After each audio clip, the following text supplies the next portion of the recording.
Depuis plusieurs décennies, l'enseignant est considéré comme l'un des acteurs clés de l'appareil éducatif, quelle que soit l'orientation politique, tracée par un régime en place. Un secteur dont le mérite n'est plus à démontrer, par le sérieux, l'amour et la passion par lesquels le travail se faisait sans reproche à l'époque, par ces vaillants enseignants de la période postcoloniale vers le début de l'enracinement de la démocratie. Une période perverse marquée par certaines déviances d'éthique remarquées fréquemment ces dernières années dans nos écoles primaires et collèges qui dévalorisent le 17h. Au regard de cette disjonction constructive, on se pose la question de savoir qui peut valablement porter désormais la couronne distinctive d'un enseignant exemplaire en milieu scolaire. Lorsque nous parlons de la déontologie est la science de la conscience professionnelle qui fixe les normes, les exigences qu'une personne doit respecter dans l'exercice d'un métier.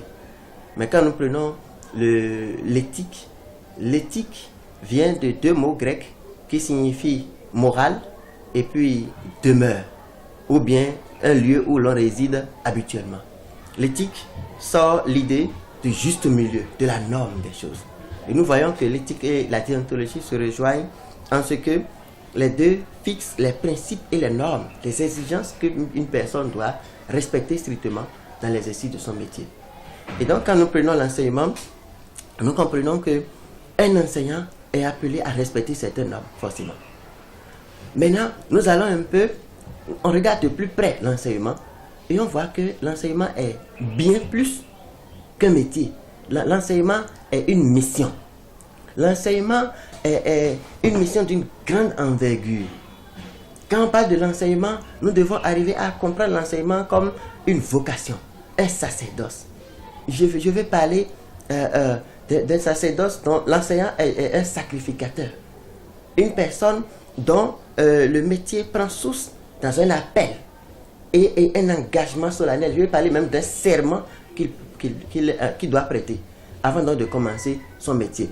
Alors, un éducateur, c'est quelqu'un qui est censé accompagner une personne dans le processus de développement. Selon certains observateurs de la vie éducative, l'enseignant doit pouvoir maîtriser chaque apprenant afin de canaliser les agitations des uns et des autres, quels que soient les mots dont souffrent ces derniers. Notre intérêt, c'est éduquer l'enfant, non seulement par rapport aux connaissances livresques et aux connaissances intellectuelles, mais nous tenons compte aussi de l'aspect spirituel. Ça veut dire que nous prenons en compte l'être en entier par rapport donc à l'éducation, par rapport à l'enseignement. Et par rapport à ça, chaque enseignant joue vraiment le rôle de d'éducateur comme cela se doit. Et donc, il y a une très bonne ambiance.